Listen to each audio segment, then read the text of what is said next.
Olá, pessoal! Sejam todos muito bem-vindos a mais um podcast filosófico, atividade que é promovida pela Organização Internacional Nova Acrópole do Brasil. E para a nossa conversa de hoje, recebemos o professor voluntário da sede Caxias do Sul, no Rio Grande do Sul, Gustavo Massen. Seja muito bem-vindo, Gustavo. Obrigado, Danilo, e é muito bom estar aqui novamente compartilhando algumas ideias filosóficas e falando de cinema também. Em nosso podcast de hoje, vamos falar sobre o filme A História Sem Fim.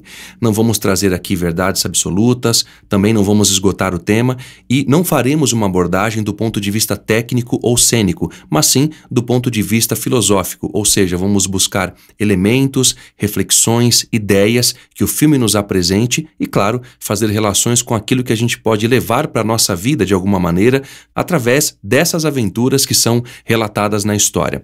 Gustavo, esse é um filme tradicional dos anos 80, mais especificamente lançado em 1984, é um filme que marcou época e que podemos dizer que é atemporal pela sua história, pela força da imaginação que nos apresenta essa obra-prima que foi escrita pelo Michael Ende e depois trazida para as telas do cinema com esse filme. Naturalmente que haverá spoilers e vamos falar apenas sobre o primeiro episódio desse filme, uma vez que há 3, mas nós vamos falar desse primeiro que foi lançado em 1984. Esse filme fala muito de imaginação, não é, Gustavo? E justamente o seu autor é um sujeito muito imaginativo, muito profundo. Eu gostaria que você falasse dos principais aspectos do filme e também um pouco sobre a vida do Michael Ende. É isso, o filme que vamos falar é de 1984, né? Saiu nos cinemas em 1984. É um filme que até então era o mais caro produzido fora dos Estados Unidos, né? Então teve realmente um orçamento bem generoso.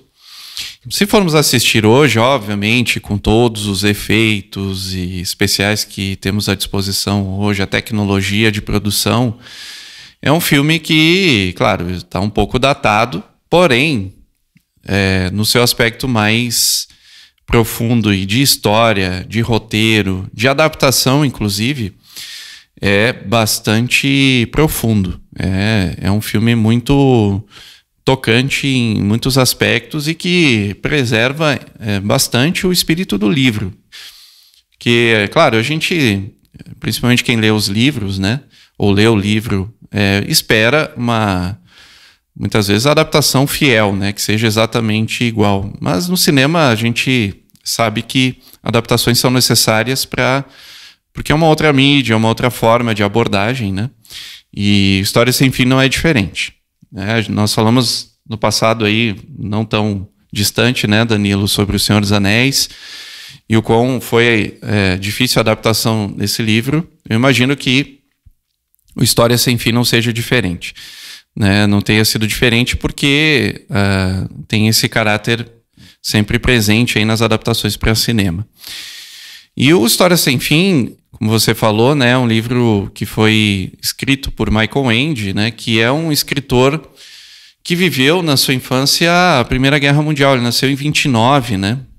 Então, ele nasceu no meio da crise de 1929, interessante, mas ele nasceu na Bavária, né, na Alemanha, e viveu um contexto, né, da Alemanha nazista, a guerra, né, e também amigos sendo mortos em batalha, enfim. Teve todo esse contexto que a gente já observou também quando falamos do Senhor dos Anéis, né, com Tolkien na Primeira Guerra, o seu amigo também, que é o C.S. Lewis, que também viveu esse contexto, né. São autores que trazem um universo de fantasia no pós-guerra. E muitos colocam isso como um escapismo, né? Como se o fato desses escritores trazerem mundos fantásticos fora da realidade humana seja uma forma de sair da realidade, de uma realidade triste que viveram, que foi a guerra, né? Porém, também a gente pode olhar por outro ângulo, que é uma forma também de se relacionar com a vida de uma maneira diferente, de uma maneira talvez até mais perene, mais duradoura, porque vai trazer elementos atemporais nessas histórias. Não só uma forma de abordagem fantasiosa, no sentido de somente criativa, mas vão trazer símbolos e referências a mitos que são contados desde sempre, desde tempos imemoriais da humanidade. Então, o História Sem Fim também é um desses livros e vai trazer diversos símbolos. Aqui a gente vai falar só de alguns, mas, sem dúvida, é um filme que, na adaptação, trouxe também esses elementos simbólicos e começa com um menino, né? A história começa com um menino chamado Bastian, e esse menino que recém teve uma perda, né? Perdeu a sua mãe. E no filme ele aparece já uma cena de cotidiano, ele tomando café, o pai dele preparando o café da manhã, e o Bastian parecendo bastante triste, né? Bastante já de pronto já dá para ver que ele está bastante solitário, né? Ele é bastante solitário. E o pai dele já dá uma recomendação de início que ele deve viver a vida como ela é e não viver as fantasias que ele lê nos livros, né? Deixar isso de lado, viver a verdadeira vida, segundo ele, né? Viver as situações da vida, seguir adiante. Segue adiante, sem olhar para trás, né? E sem ficar escapando nesses próprios livros aí que ele ficava lendo. E aí o Bastian vai para a escola, né, aquele mesmo dia, e aí ele tem os outros meninos da escola que praticam bullying contra ele e tal, né, e vão tentar bater nele, né, inclusive colocam ele na lixeira e tal. E nessa fuga dele aí, nessa tentativa de fuga, ele entra numa livraria. Uma livraria que, ao que parece, é bastante bagunçada, bastante antiga, com muitos livros velhos. E lá ele conhece um senhor bastante ranzinza, o senhor Coriander. E o senhor Coriander, olhando incrédulo pro menino, né, já achando que é um daqueles meninos que não tem nenhum interesse por ler, né, descobre que o próprio Bastian é um leitor ávido, né, leu praticamente todos os livros que ele poderia para a idade que ele tem, né. E aí o senhor Coriander dá uma provocada nele, provoca ele dizendo: os livros que você lê são muito fáceis, porque não tem nenhum perigo, você não sofre nenhum perigo, né? Os personagens que você lê passam por aventuras, mas você mesmo não está passando por nenhuma aventura. Você mesmo não participa de nenhuma aventura. Porque ele fica curioso com um livro que ele próprio estava lendo. E aí o Bastian fica impressionado que ele fala isso e fica, ao mesmo tempo, também dizendo o que ele quer dizer com isso, né? Mas ele fica curioso. E numa oportunidade que o Sr. Coriander vai lá vai atender o telefone, ele rouba o livro, mas sem deixar um bilhete para ele dizendo que vai devolvê-lo. Porque ele fica ávido por ler um livro que ele pode participar, que ele pode viver a aventura, né? Porque na cabeça dele, ele vivia isso na imaginação, algo distante, né? Então, poder viver a história, nossa, que maravilhoso.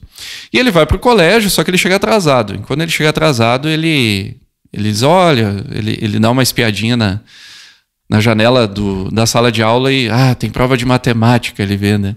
E ele rapidamente vai se esconder, porque ele prefere muito mais ler o livro que ele acabou de adquirir do que fazer a prova de matemática. E aí começa a leitura. Na leitura, ele já vê que tem um impasse, né? Porque ele vai ler que há um mundo chamado fantasia que está em perigo. Que está em perigo por uma entidade chamada Nada. Que alguns personagens que aparecem no início do livro, tem o chamado Rockbiter, né, que é um gigante de pedra que come pedras.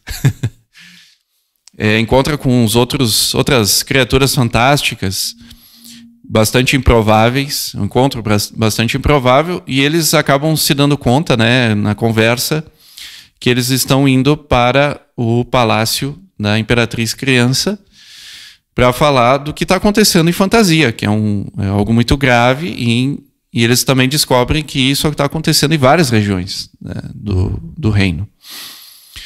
que é um nada. Tudo é devorado por um nada, um vazio completo. E até um deles fala, mas foi devastado. Não, se fosse uma devastação seria alguma coisa. É nada, não existe mais nada. E esses personagens vão até o palácio da Imperatriz Criança e lá descobre que a Imperatriz está doente. E o fato que se coloca aí, né, é justamente que a ascensão do nada se dá porque a própria Imperatriz está doente.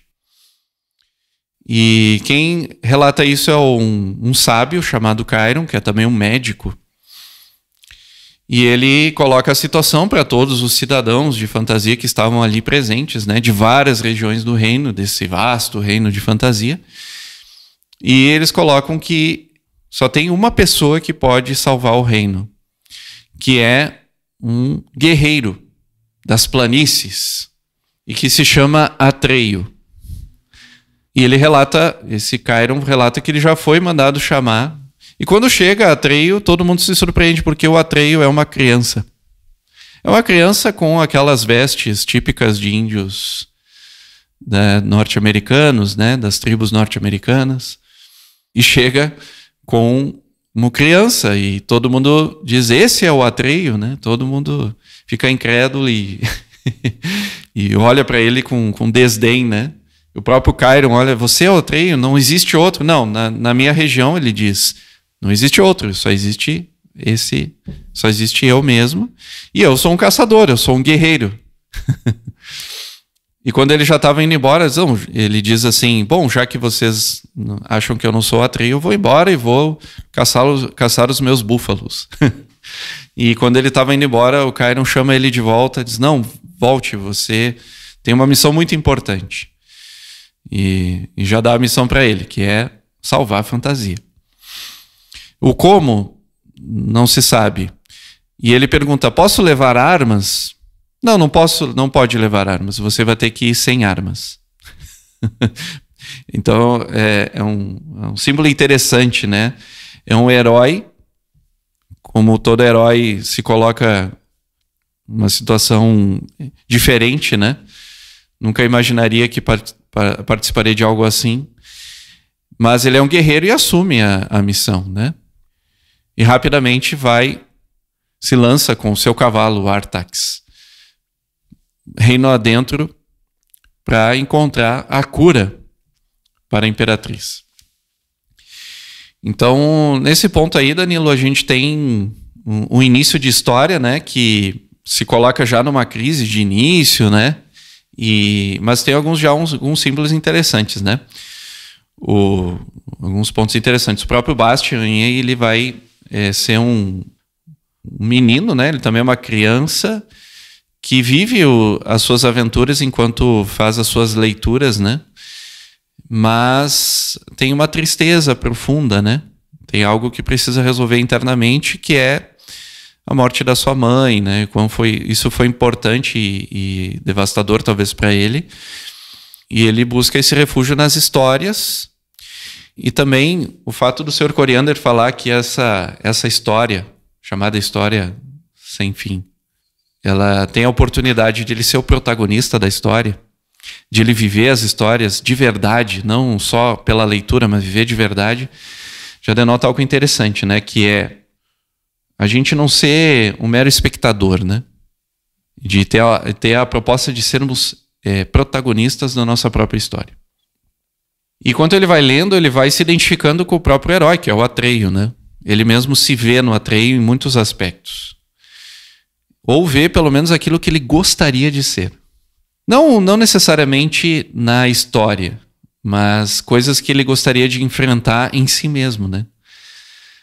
Pela coragem que o próprio herói tem e vai se apresentando nele. Então é a identificação dos valores que a gente vai tendo, os valores humanos que a gente vai tendo em nós próprios, né? A gente identifica os valores nos heróis das histórias, provavelmente porque nós temos, ainda que em potencial, mas temos. Ou queremos desenvolver. Só fazer essa primeira parte aí, Danilão, aí se quiser complementar. Com certeza, Gustavo. E na verdade o meu complemento vem como pergunta também, porque tem vários pontos aqui para tratar. Esse filme ele é profundamente rico e dá para a gente fazer uma série de relações com a nossa vida de um modo bem objetivo, bem prático. Nós temos aí fantasia e o seu declínio, inclusive podemos considerá-la como esse lugar sagrado, uma cidade ideal. Nós temos o Bastian e o Atreyu que estão acontecendo simultaneamente na história, ou seja, há uma correlação entre ambos, é tudo muito dinâmico e muito simultâneo, o aprendizado e o crescimento de cada um deles, cada qual a seu momento e com as suas provas. Temos o lobo Gmork, que é o enviado do nada, a imperatriz criança, que representa a esperança. Temos a Morla, que é a tartaruga que é bastante indiferente, niilista, como a gente falava antes de começar a gravar. O Artax, que é o cavalo do Atreyu, que tem a sua dúvida, o seu medo. A Alameda das Esfinges, enfim, que representam a dúvida, a incerteza. E temos essa dualidade que você mencionou entre o Bastian e o Atreyu. É muito curioso essa história, porque quando eu li o livro, a gente vê um menino, que é o Bastian, lendo uma história. E aquilo nos coloca como figurantes, ou seja, a gente percebe que o Bastian ele é um coadjuvante ou um figurante da sua própria história. E o Atreyu é aquele atuante, ou seja, ele é o ator principal. E é muito curioso observar que às vezes a gente vive isso na nossa vida.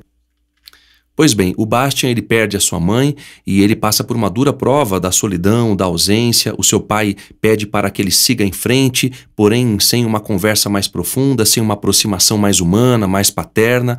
Enfim, ambos estão passando pelas suas provas e a aventura do Bastian se inicia quando ele tem acesso ao livro em que ele vai lendo a história acontecendo e vai se envolvendo com ela.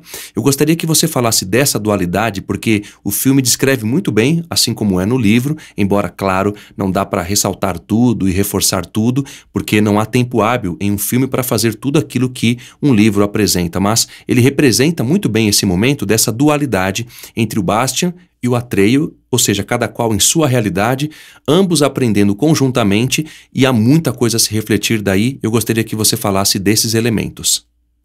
Isso vai se colocando aos poucos, né, Danilo? No início, ele tá lendo uma história como qualquer outra, né? Como qualquer outra das várias que ele leu. Porém, ele tem uma paixão tão grande por aquilo, né? Ele quer viver tão intensamente aquilo que ele continua lendo, né? Ele continua devorando essas histórias e querendo viver essas aventuras e tá criando isso dentro do seu imaginário, né? Ele ele se projeta como esses heróis, só que ele tem uma vida comum. Ele olha para a vida dele, é uma vida comum, talvez até suburbana e até não de forma pejorativa, mas medíocre, né? Mediana. E ele olha para isso e diz, nossa, essa é a minha vida. E meio que não vê a possibilidade de mudar isso, né? Ele tem os colegas de colégio que vão atrás dele, não aceitam ele, o pai dele não aceita que ele seja assim também. Então tem uma não aceitação ao mundo corrente, que é próprio de um herói. O herói, no início, ele tem um deslocamento do mundo, né? Ele vê o mundo, ele se sente deslocado, como se não fizesse parte desse mundo. E talvez ele não faça parte mesmo no sentido da vida comum. Ele quer viver uma vida mais profunda, mais intensa, com mais experiências, né?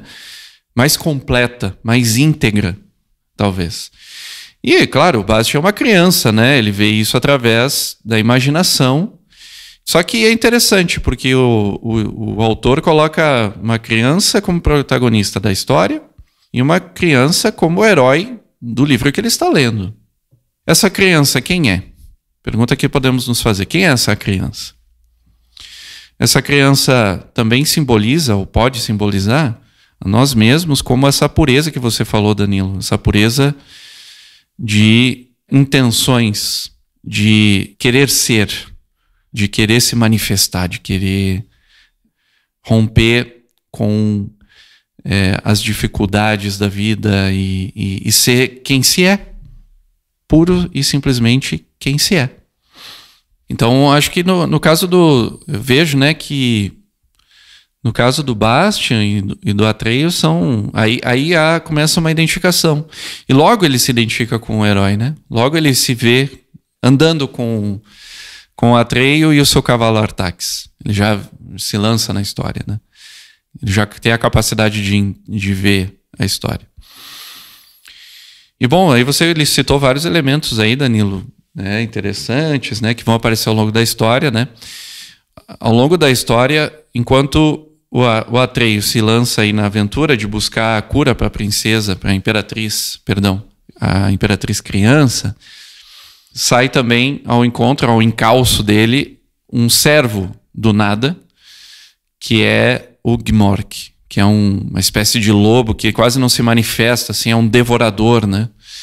E se lança ao encontro do Atreio para matá-lo, porque lá na frente a gente vai descobrir que ele estava atrás do Atreio justamente, ele estava atrás daquele que poderia salvar Fantasia e parar com os planos do nada, né? De avanço do nada. E também o Atreio, ele fica, claro, no filme vai passando as cenas, né? Não dá tanta essa sensação, mas ele fica muito tempo em peregrinação e passeia por planícies, por montanhas, por vários lugares de fantasia, até que ele chega numa pista que existe um ancião, né? Que é o Morla, que vivia num lugar específico que passava o Pântano da Tristeza. E quando eles chegam nesse pântano, eles vão avançando, né? E eles já estão há tantos dias peregrinando por aí que estão muito cansados, estão muito exaustos, né? E o que se sabe, esse pântano afunda as pessoas que estão tristes, né? As pessoas que estão tristes se afundam. E é uma clara metáfora aí à depressão, né? Que é aquele que vai alimentando a tristeza, chega a um ponto que não consegue mais sair. E isso é o que acontece com o cavalo dele, né? Com o Artax. O Artax, no livro ele até fala, mas no filme não, né? Mas ele claramente está muito triste, só que o Atreio também está triste, também está exausto e já acha que não vai conseguir. Porém, ele não afunda, né? Por quê? Porque ele está usando uma arma mágica que foi dada pelo Chiron, que é o Orin. O Orin era um medalhão que ele usava no peito e que tem como símbolo duas serpentes entrelaçadas. E era um medalhão de proteção. E por isso ele não conseguia afundar. E o cavalo dele acaba afundando. E é uma cena muito triste, né? Eu lembro de criança assistir esse filme. Acho que é das primeiras cenas que eu vi na vida, assim, em filmes que me entristeceram, fizeram chorar muito. E todo mundo que eu converso sobre esse filme fala dessa cena, porque é uma cena muito marcante, talvez das mais tristes, né? De filmes do gênero, né? Só que o Atreio, depois desse tempo, ele vai em frente e encontra o Morla. E é uma cena bem engraçada, como você falou, né, Danilo? Porque é quase uma montanha, ele é tipo uma tartaruga, só que é uma montanha, né? Ele está enterrado no lamaçal. E ele tem alergia, né? Ele começa a espirrar na frente do Atreio, né? E depois ele depois explica que ele tem alergia a crianças, né? Porque ele é muito velho. E ele representa o Morla, apesar de ele conhecer muitas coisas. Eu vejo que ele aí representa o próprio intelectualismo, né? Um acúmulo de conhecimentos que levaram a um certo ceticismo da vida, né? Ver que as coisas não importam, porque acumulou muita coisa, porém não colocou isso como um movimento de profundidade, né? Ele sabe muitas coisas, ele conhece, ele tem muita informação. Mas ele nunca colocou isso em movimento na sua própria vida. E isso foi enraizando ele na Terra, né? Como que um símbolo de inércia, né?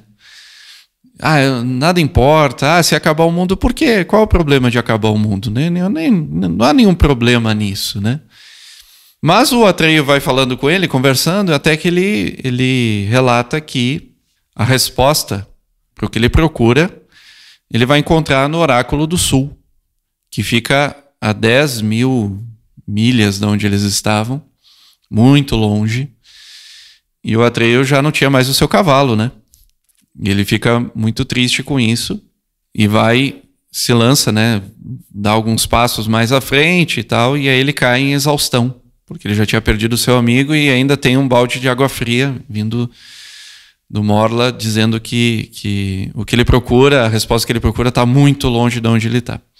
Exatamente, e esse muito longe é importante você lembrar porque há um fator muito especial que vai aparecer para ajudá-lo, que eu vou citar mais adiante. Mas comentando um pouco dessa cena, ela é muito forte quando o cavalo Artax ele sucumbe. Eu confesso que eu também fiquei bastante emocionado.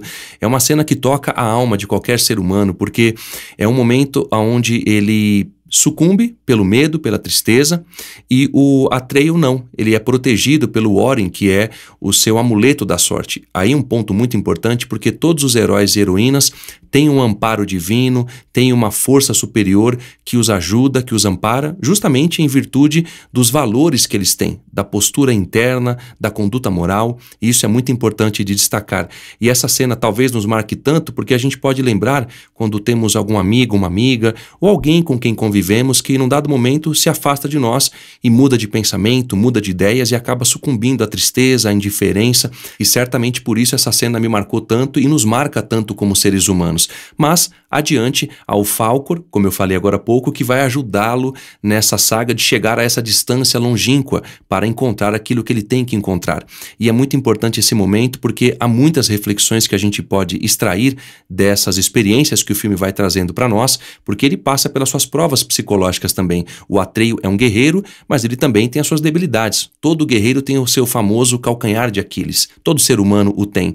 No entanto, ele segue em frente, amparado pelo Orin, amparado também pelo seu novo e grande amigo Falkor, e há uma série de reflexões que a gente pode trazer daí, ou seja, esperar um minuto mais, não sucumbir, seguir adiante, ser resiliente, ter fortaleza. Há muitas virtudes e eu gostaria que você falasse desses momentos, porque nós podemos aprender muitas coisas com essas cenas que eu mencionei e outras que você queira relatar também.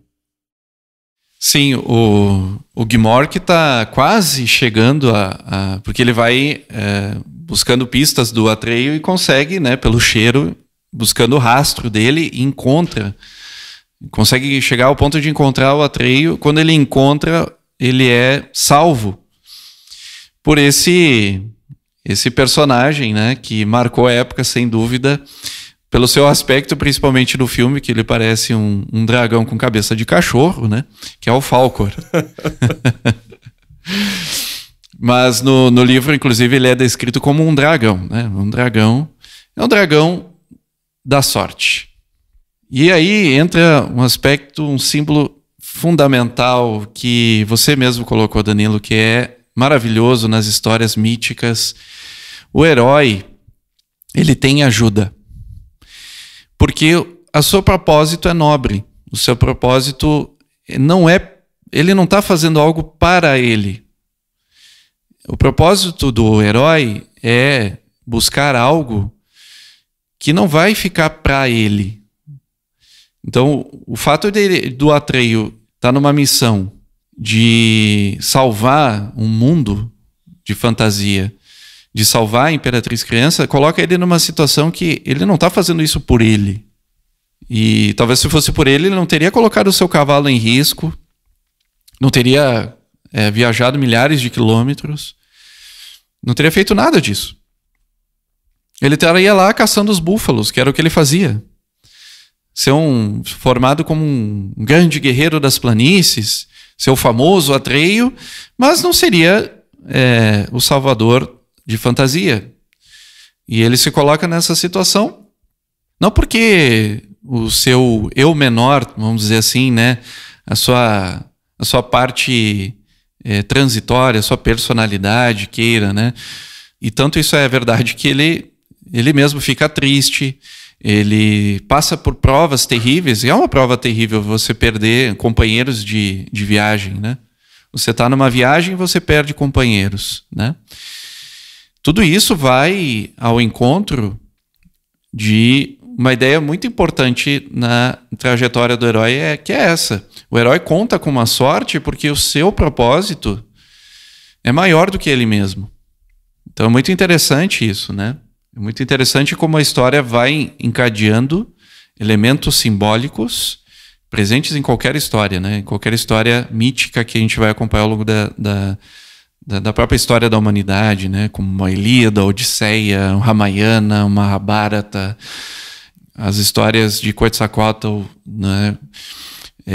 Entre os astecas, enfim, uma miríade que temos de histórias da humanidade em todos os recantos, os rincões da humanidade, que traz esse elemento de que o herói continua e quando ele precisa, quando ele mais precisa, a ajuda vem, o auxílio vem. E o Falkor é um dragão da sorte que vem dos céus. E a ajuda, então, é uma representação de uma ajuda divina, porque vem dos céus. O céu sempre representa a morada do divino, né? E o Falkor também vem dos céus e o resgata.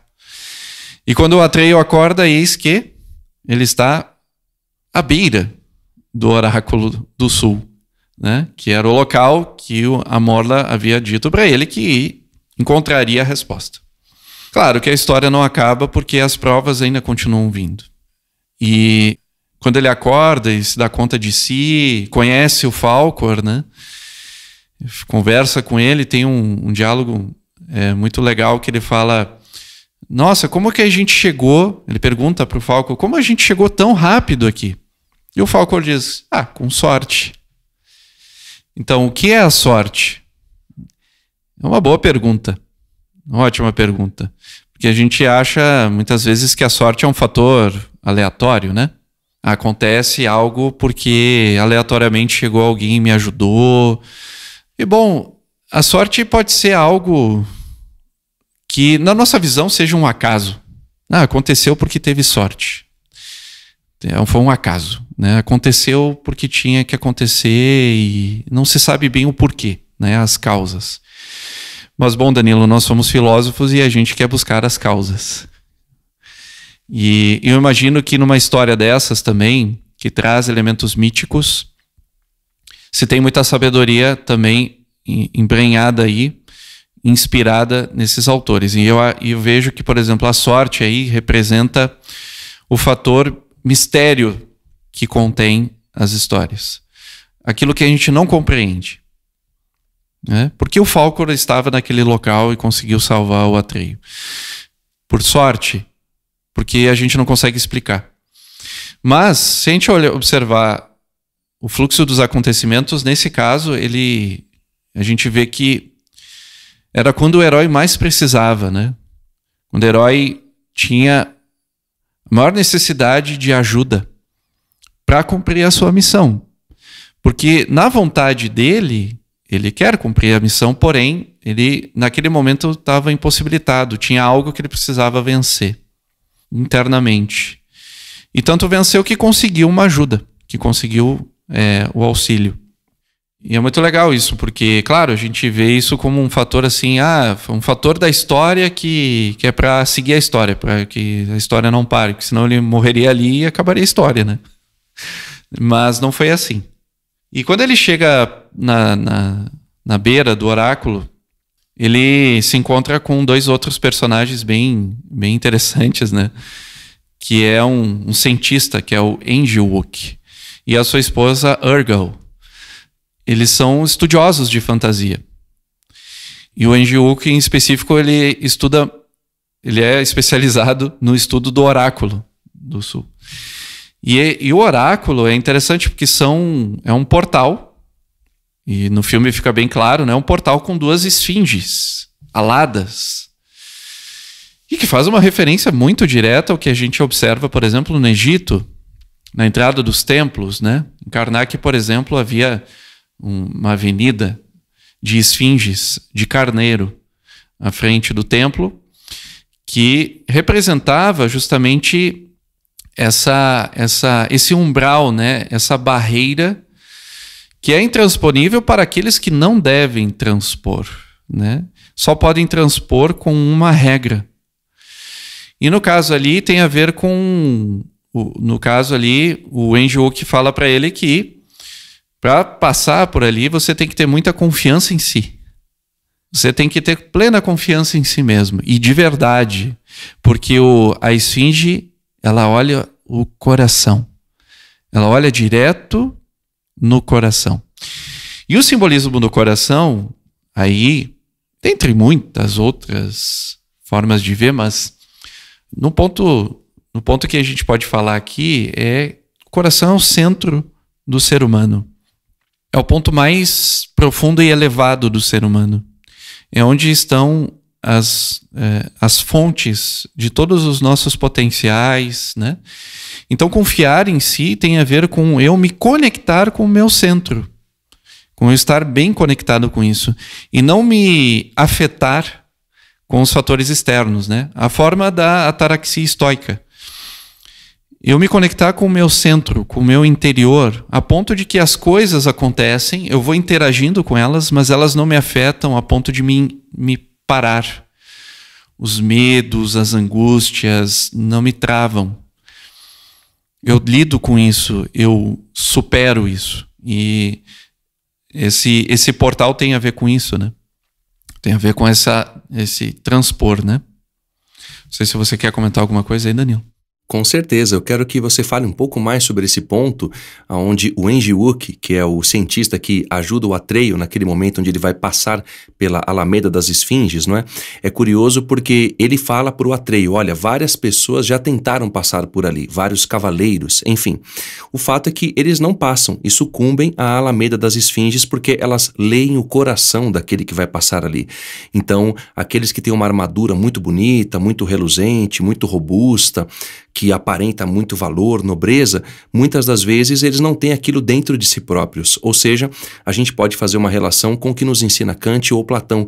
Kant fala da ideia da ética na ação, ou seja, o coração da ação, aquilo que reside na intenção mais pura. E o Platão fala também, na República, daquele que aparenta ser bom e que não é justo, ou seja, o justo é o feliz porque ele é bom não só na sua aparência, mas também na ação prática e concreta.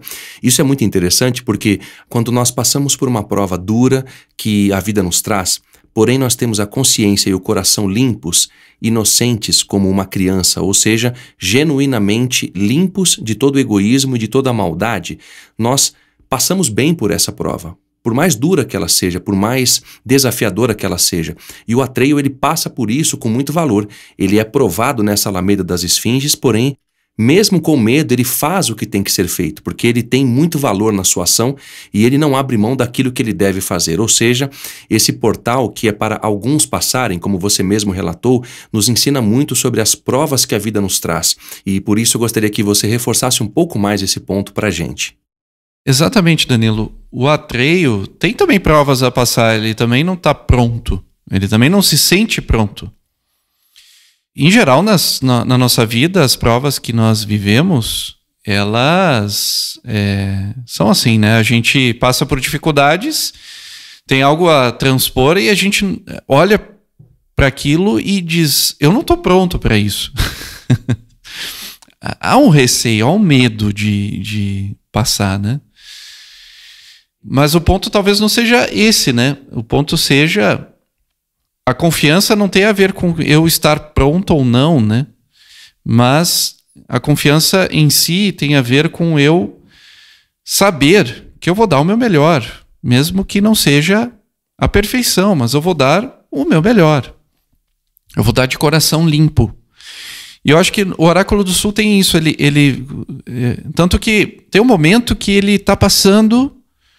Porque o que acontece quando o oráculo vê, né, que não há uma intenção, não há uma confiança plena em si, ele solta raios e mata, né, aquele que vai passar, né, o transeunte ali, né. E aí quando ele chega, ele em si está puro na sua intenção, ele está passando. Porém, há um fator externo que é o que você falou. Ele vê um corpo caído no chão de um cavaleiro, que estava todo ornado numa armadura brilhante, né? E que tem essa coisa também de um valor externo, né? Não necessariamente um valor interior, né? Tem as honras, mas dentro não tem o valor, ou seja, não se valoriza, não tem a confiança em si.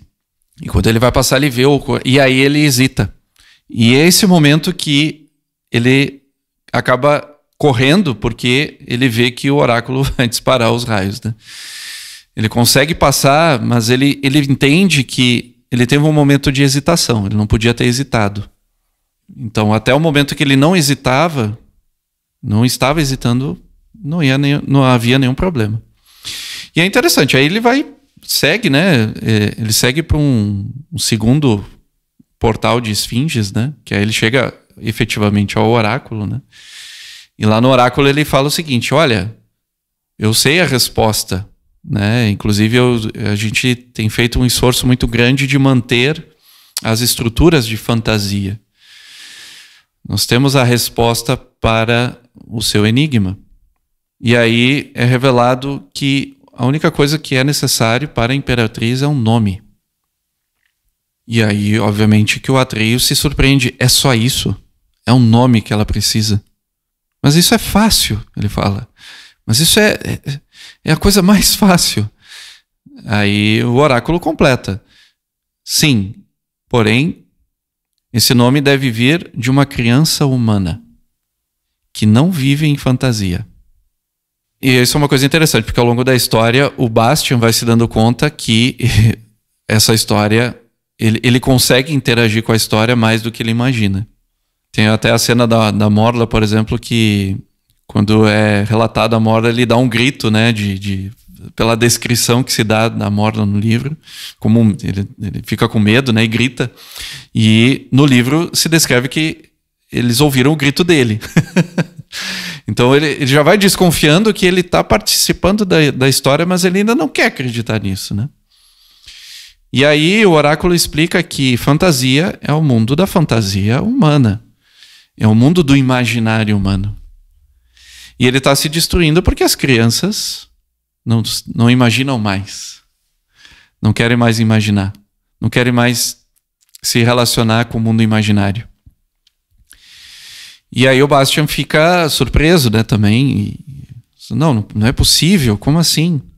E até ele pensa assim, nossa, se fosse eu a dar o nome, seria um nome tão lindo porque eu daria o nome da minha mãe. Minha mãe tinha um nome muito bonito. E fica nisso, né? E aí o Atreio segue depois dessa resposta que o decepciona bastante, ele vai em frente. Lembrando, Danilo, que antes de ele chegar no oráculo, ele passa por um portal também, né? Depois das portas das esfinges, ele passa por um portal, que é um portal que é como um espelho, ele vê ele mesmo, né? E o Andy Wook já tinha alertado ele que ele passaria por isso. Ele encontraria a si mesmo, ele veria o espelho de si mesmo. E o interessante é que quando ele olha para o espelho, ele não vê o Atreio, ele vê o Bastian. Então, isso já desperta mais ainda, uma desconfiança ainda maior do Bastian de que o que está acontecendo aqui? Como assim eles sabem que eu estou aqui, né? E aí, depois de ele passar pelo oráculo, né, que tem a resposta decepcionante a princípio, né, o oráculo diz que ele pode ir até os limites de fantasia para tentar encontrar essa tal criança, né? Essa tal criança que poderia dar o nome à Imperatriz. Que ficar nos limites, ele vai ter que sair dos limites de fantasia. E ele chega num local, né, num local onde tem várias pinturas. Local todo em ruínas já, porque o nada estava muito próximo já. Ele vai com o Falkor, né? O Falkor ajuda ele, leva ele, é um local bastante distante. E inclusive o Falkor reforça que a gente não sabe muito bem onde é, mas a gente encontra esse lugar com sorte. Com sorte encontraremos esse lugar. Só que na viagem ele se desprende do Falkor, né? Há uma ventania provocada pelo nada e eles se desconectam, né? E o Atreio vai para um lugar, é como uma ruína cheia de vestígios, né? E ele entra numa espécie de uma galeria, e nessa galeria há pinturas de todas as passagens da história que ele travou até então. Ele vê o seu cavalo sendo morto no Pântano da Tristeza, ele vê a Morla, ele vê o oráculo, ele vê o Falkor, ele vê todas as passagens em pintura, até o ponto que ele vê a figura do Gmork, que até então ele nunca tinha visto de frente, pintada na parede, e ao lado estava o próprio Gmork, que a princípio não o reconhece como o Atreio, ou aquele que ele buscava para matar.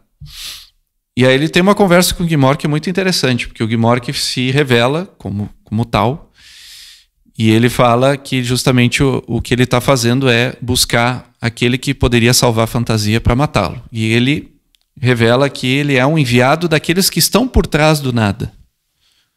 Dos senhores do nada, que estão por trás do nada. E aí Atreyu fala para ele que ele está numa busca pelos limites de fantasia. E aí o Gmork ri da cara dele, dizendo: a fantasia não tem limites, porque a imaginação humana não tem limites. E o nada, e ele fala também sobre o nada. O nada é não só um vazio. O vazio seria alguma coisa. É a ausência, inclusive, do vazio. E aí o Atreyu se revela como Atreyu, se fala, né? Eu sou Atreyu. Você tem buscado pelo Atreyu, eu sou Atreyu. E enfrenta o Gmork e o mata. Consegue matá-lo. Enquanto isso, o Falkor tentando procurar, né, o Atreyu até que o encontra. Só que não há mais tempo, nada já estava muito próximo e começa a devastar tudo, devastar tudo, devastar tudo, até que ele consegue devastar toda a fantasia. É uma cena bonita, né, que parece o espaço, né? E escombros vagando pelo espaço, por todos os lados. E o Atreyu e o Falkor conseguem navegar por esse espaço. E aí tem uma coisa interessante, né, que do simbolismo do dragão aí nesse caso, né, mais parecido talvez com o simbolismo chinês do dragão, né, que o dragão ele traz sorte mesmo, no sentido de que ele é como um amuleto que ajuda a gente ter referenciais de valor para a gente superar as nossas adversidades, né. São forças na natureza, como que princípios da natureza, né? E por isso ele consegue, talvez, transpor o próprio espaço vazio. E, surpreendentemente, eles vão ao encontro do castelo da princesa. E encontram o castelo. Eles perguntam, será que o castelo da princesa ainda... Da princesa não, da imperatriz, ainda está de pé? E é isso que eles encontram o castelo e chegam ao castelo e encontram a princesa pela primeira vez. Na primeira vez o Atreyu conversa com a princesa. E a princesa revela algo surpreendente. Ela diz que ela sabia tudo o que iria acontecer. Ela sabia que fantasia ia chegar nesse ponto. Ela sabia que tudo isso ia acontecer com o próprio Atreyu. E aí o Atreyu diz, mas por quê? Por que tudo isso? E ela revela que a criança que está lendo essa história precisa entender que é ela que precisa dar um nome para mim. E aí o Bastian fica completamente consternado, joga o livro. No filme ele até joga o livro longe. Não é possível isso. E nisso fora está acontecendo uma tempestade, né? Tem todo um clímax que é um ponto crucial para a história. E é interessante porque tudo vai se desmoronando, né? Mas o Bastian não consegue acreditar nele. Ele não consegue acreditar que ele é o responsável. Ele pode salvar. Acaba que tudo se desmancha. Acaba que o próprio castelo se desmancha, o Atreyu, todo mundo se desmancha e se cai num vazio completo. E ficam frente a frente o Bastian e a Imperatriz criança. A Imperatriz segurando o único fragmento que sobrou de fantasia. O único ponto, né? Única chaminha, né? Da lamparina que sobrou de fantasia. Falando para Bastian, isso é todo o meu reino. Mas o Bastian tinha dado o nome para ela, para ter sobrado só aquele fragmento? Sim, antes, naquela crise, ele dá o nome para ela. Ele dá o nome da própria mãe. Que no filme é Moonchild, filha da lua. Só que sobrou só uma fagulha. E aí a Imperatriz diz que fantasia ela pode se reconstruir, ela pode se refazer com um piscar de olhos, é só imaginar. E é isso que acontece. Naquele momento, ela pergunta para Bastian: o que você quer fazer? Qualquer coisa. E ele se imagina voando em cima do Falkor e todo o reino de fantasia volta. Todos os elementos voltam. Tudo retorna imediatamente, instantaneamente. Então é um símbolo interessante aí, né? Que com um grão de esperança, porque você falou que a Imperatriz criança, né, Danilo, representa a esperança. E concordo contigo nesse ponto. A Imperatriz, ela representa a esperança que sabe tudo o que vai acontecer e mesmo assim não desiste, né? Não desiste da missão, não desiste do seu posto, da sua responsabilidade, né? É a pureza daquele que sabe.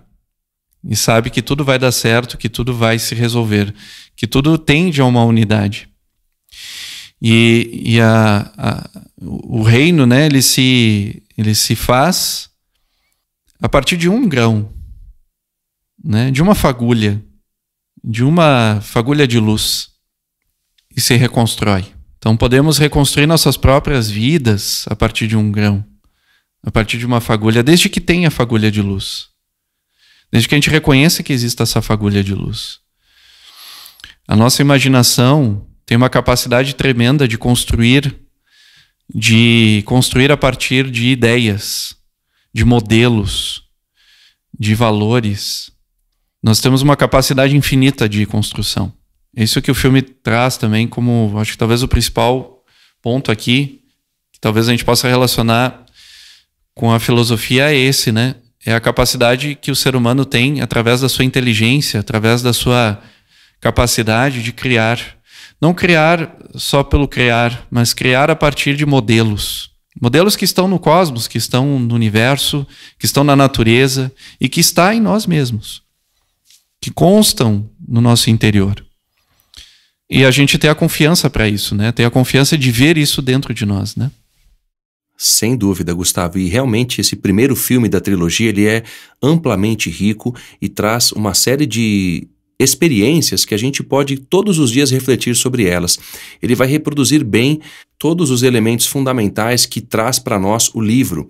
A ideia da imaginação, o mundo novo e melhor através da cidade de fantasia, essa imperatriz criança que passa pelas suas provas com muita paciência, resignação, perseverança, muita força, muita esperança luminosa, o Gmork que simboliza, por exemplo, o nosso medo de levantar, o nosso medo de enfrentar a vida, o nosso medo de encarar as provas que ela traz para a gente a todo momento, a tartaruga Morla que representa essa indiferença, esse niilismo, como você falou, o Artax, que é o cavalo que em algum momento cede para o medo e sucumbe também para ele. Enfim, embora seja um filme muito antigo, se ele fosse feito hoje em 2023, porém com a mesma essência do roteiro e com os CGIs bem melhores do que naquela época, ele seria tão bom quanto foi, porque já era muito bom, porque a história ela é atemporal, ela fala do ser humano. Essa história vale para aquele que não tem nada do ponto de vista material e para aquele que tem tudo. Ou seja, essa história ela é tão ampla e abrangente que fala para todos nós.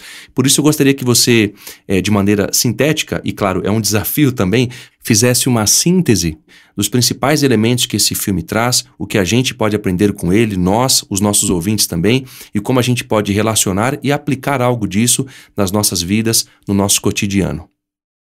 Eu gostaria de, ao invés de fazer a síntese, fazer uma provocação a todos nós, né?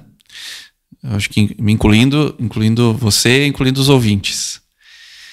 Porque essa história na verdade não é a provocação que eu estou fazendo, mas que o autor do livro e também quem produziu esse filme tinha como intenção, que é que nós somos protagonistas da nossa própria história.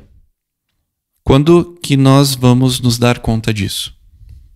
Quando vamos nos dar conta que nós, que somos a fonte das nossas respostas, que somos a resolução dos nossos medos, que somos a capacidade, ou temos a capacidade de transformar, né, de transformar a nossa realidade para melhor, construir pela nossa imagem, e não só construir na imagem mental, mas colocar em prática tudo aquilo que a gente imaginar de melhor.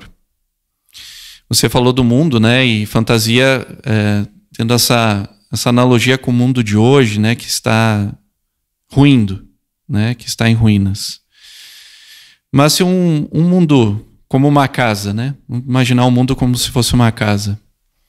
Uma casa velha, que está caindo, que já não tem mais as suas fundações, né? Da forma que está. O que nós podemos fazer? Remediar, remendar, tentar reformar? Ou não é o caso de construirmos uma casa nova, com novas fundações, representando aí com valores, com uma cultura de valores? Será que a gente consegue fazer isso? Bom, a proposta da filosofia é justamente essa. A possibilidade de vermos e realizarmos essa possibilidade. Não só ficar no campo mental de ver imagens, de fazer filmes, escrever livros, está bem. Mas fazer. Por que nós não podemos fazer esse mundo de fantasia? Que não é um mundo de escape. É um mundo que podemos construir como real, com tudo aquilo que tem de melhor. Eu acho que essa é a provocação desta obra. Assim como de muitas obras, né? Muitas obras míticas. Ou que se relaciona a conteúdos míticos. É te colocar no protagonismo. É você que vai resolver. É você que pode. Eu, um mísero ser humano, posso? Sim, pode. E tanto pode que podemos fazer juntos. Construir um mundo melhor, construir uma forma melhor de viver, baseado em elementos e ideias profundas de bondade, justiça, verdade, beleza. Tudo isso são elementos que a gente pode colocar em prática. E todas as tradições nos ensinaram, ao longo da história, todos os sábios de todas as épocas nos ensinaram que é possível fazer isso, porque representaram isso na sua própria vida. Foram protagonistas da sua própria história. Da sua própria história sem fim. Porque é interessante também o título. História que não termina. Que não termina porque é eterna. Então não é a história da nossa vida enquanto temos aqui nesse planeta. É a história que sempre está. Que sempre está sendo construída. E que sempre pode se reconstruir, se renovar. Ou, como diriam os renascentistas, renascer. Exatamente, Gustavo. Ou seja, o Bastian é aquele que constrói esse mundo novo e melhor por consciência, por esforço, por dedicação. Quando ele sai do aspecto de coadjuvante, ou seja, ele se torna um protagonista da sua própria vida, isso indica o herói ou a heroína. Todo e qualquer ser humano pode fazer algo pelo mundo. E isso é muito importante porque esse filme nos ensina muito sobre isso de maneira belíssima. Dessa maneira encerramos então o nosso podcast. Lhe agradeço a presença e, claro, desejo que seja sempre muito bem-vindo. Obrigado, Danilo, e agradeço também aos ouvintes aí que nos acompanham nos nossos podcasts. Para aqueles que queiram nos contatar, podem fazê-lo através do nosso site nova-acrópole.org.br/podcast. E para quem quiser saber mais sobre o curso de Filosofia para Viver, pode também fazê-lo através do nosso site nova-acrópole.org.br. Até a próxima! A trilha deste podcast é de autoria de Giovanni Boaventura Viviani e chama-se Sonata Prima para Trompete e Órgão.